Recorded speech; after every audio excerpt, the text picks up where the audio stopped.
वित्तीय प्रबंधन आपका कैसा कि प्रदेश पूरे कर्ज से डूबा जा रहा, सबसे ज्यादा कर्ज का बजट, सबसे ज्यादा घाटे का बजट। सरकार का वित्तीय प्रबंधन और क्या खराब होगा कि कर्ज ले रहे हो, किस लिए ले रहे हो?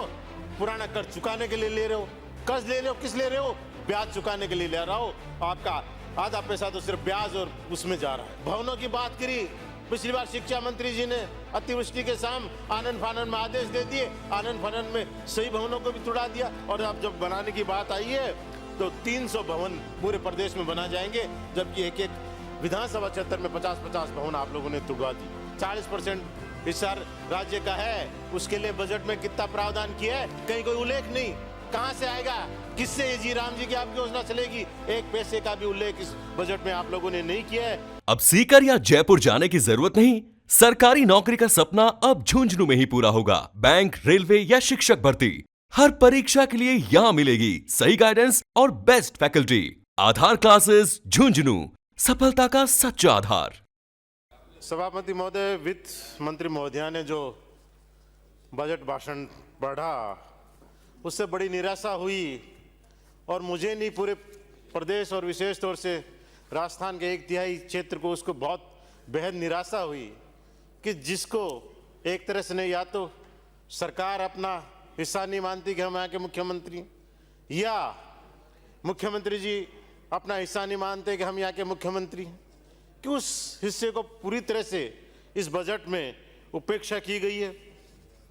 इसलिए मेरे सुजानगढ़ विधानसभा नहीं क्षेत्र बल्कि पूरा क्षेत्र बहुत इस बात से निराश है, हताश है।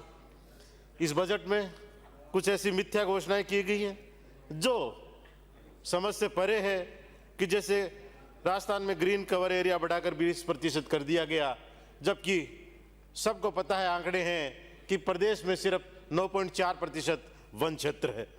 किस तरह के आंकड़े दिए गए हैं, किस तरह का राजनीतिक भेदभाव इस बजट में किया गया है। साफ झलकता है कि कुछ विधानसभा क्षेत्रों को पूरी तरह से छोड़ दिया गया है इस बजट में। कोई ऐसी घोषणा नहीं दिखाई देती कि जो पूरे प्रदेश में व्यापक जनहित में हो, ऐसी कोई घोषणा हो जो पूरी तरह से हर आम आदमी के सोशल से, सामाजिक सरोकार से कोई जुड़ी हो, कहीं बजट में आपको नहीं मिलेगी।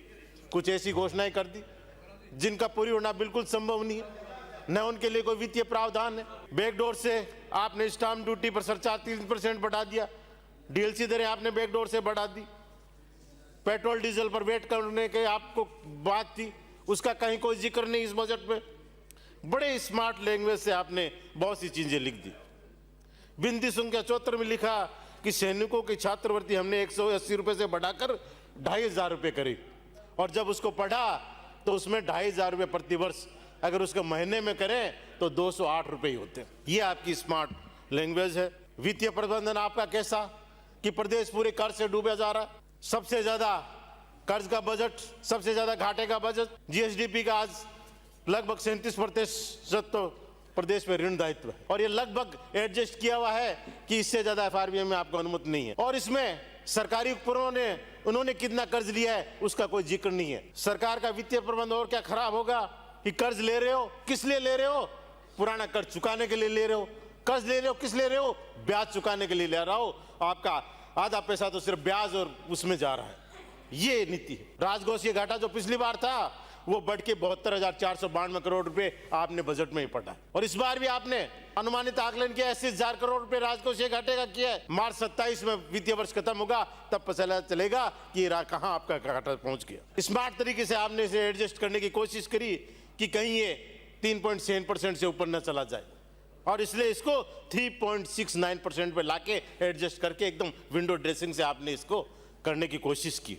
बजट में शिक्षा के क्षेत्र में, उस शिक्षा के क्षेत्र में कितनी संवेदनशील है सरकार, इससे पता चलता है कि पूरे बजट में सिर्फ एक कॉलेज इस बार खोलने की आप लोगों ने बात की है। सिर्फ एक बालोतरा जिले में एक कॉलेज खुलेगा। भाग्यशाली है बालोतरा जिले, शायद सिवाना विधानसभा क्षेत्र का है, कि एक कॉलेज खोलने की आपने पूरे बजट में बात। स्कूलों को तो क्रमोन्नत करने की कोई बात ही नहीं है कि इस वित्तीय वर्ष में कितने स्कूल आप क्रमोन्नत करोगे, नहीं खोलने का तो कोई जिक्र ही नहीं है। भवनों की बात करी, पिछली बार शिक्षा मंत्री जी ने अतिवृष्टि के साम आनन फानन में आदेश दे दिए, आनन फानन में सही भवनों को भी तुड़ा दिया, सहियों को भी जर्जर घोषित करवा दिया जिनकी जरूरत नहीं थी।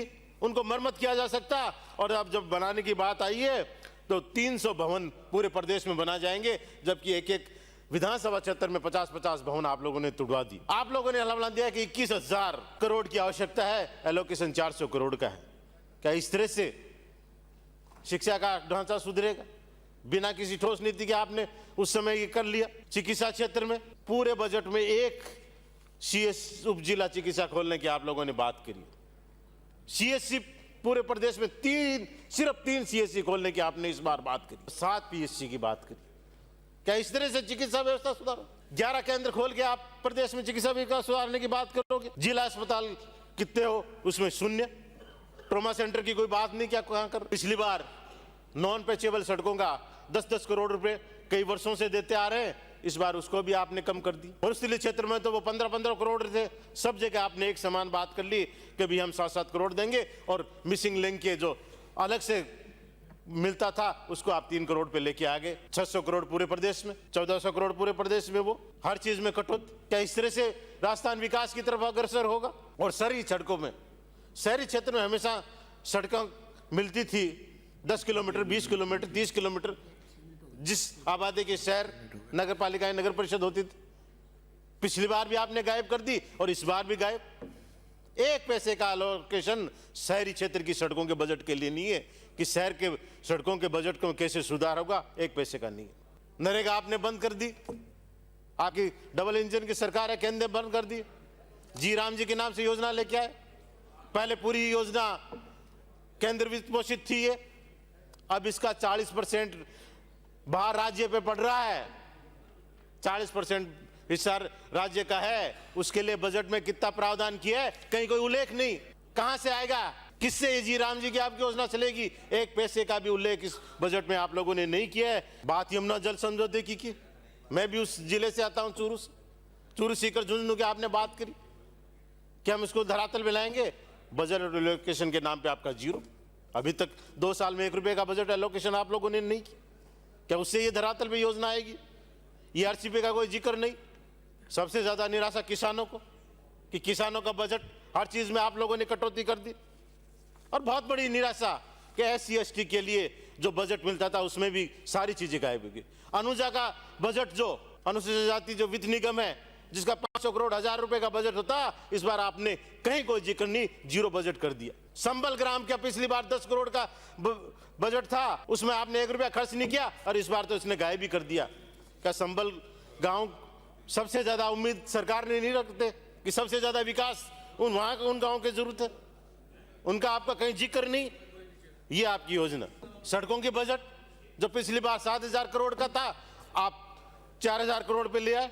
अतिवृष्टि से सड़कों का पिछली बार 800 करोड़ का भी बजट था। राजस्थान में अतिवृष्टि पिछले साल ज्यादा हुई है, इस साल हुई। इस साल पूरे प्रदेश में अतिवृष्टि ज्यादा हुई है, ज्यादा बरसात हुई है, ज्यादा सड़कें खराब हुई है, और उस बजट को 800 करोड़ से कम करके आपने 500 करोड़ कर दिया। ये आप लोगों ने विकास का काम। और ट्यूबवेलों का, ट्यूबवेल पिछली बार 5-5 हर विधानसभा के क्षेत्र में देने की बात थी, हालांकि मेरे विधानसभा में अभी तक वो न स्वीकृत हुए न खुदे हैं। और इस बार आपने पूरे प्रदेश में 600 ट्यूबवेल की बात करी है, 3-3। क्या 3-3 ट्यूबवेलों से किनको पानी पिलाओगे? कितने ट्यूबवेल फेल हो रहे हैं, उनके लिए आपकी क्या नीति है? कितने ट्यूबवेल खराब हो रहे हैं, कितनों का पानी सूख रहा है, उनके लिए क्या नीति है? कहीं कुछ नहीं। अरे हैंडपंप तो बहुत कम बजट में खुलता है, उन हैंडपंपों में भी आपने कटौती कर दी। कंट्रीलाइजेशन के लिए आपने कोई प्लान नहीं है।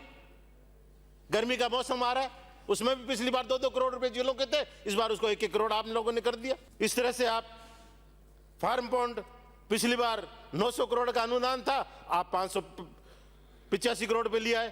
तारबंदी का 324 करोड़ का था, 228 करोड़ पे लिया है। ग्रीन हाउस पॉली हाउस में 225 करोड़ का बजट था, अनुदान था, उसको 200 से नीचे लिया। पशु बीमा का कुछ इस बार उल्लेख ही नहीं है कि क्या आपके टारगेट है, कुछ नहीं है। पुरानी घोषणाएं आपकी वैसे की वैसे पड़ी हैं, बहुत सी, जिनका कोई जिक्र नहीं है।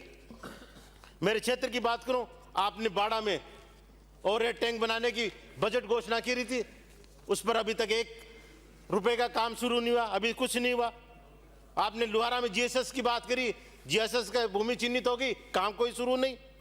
बाईपास रोड पर अभी तक कोई काम शुरू नहीं, माननीय सदस्य, बिदासर कृषि मंडी का कोई उल्लेख नहीं।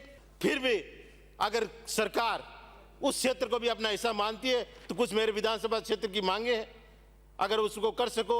जोगा से नोडिया की सड़क की बहुत लंबी समय से डिमांड है, कातर छोटी पीएचसी की सीएससी की डिमांड है, 132 केवी जीएसएस बिदासर में है, उसको 220 में कर्मोन्नत की बात है। बिदासर के रिको एरिया में 33 केवी जीएसएस कर्मोन्नत की बात है।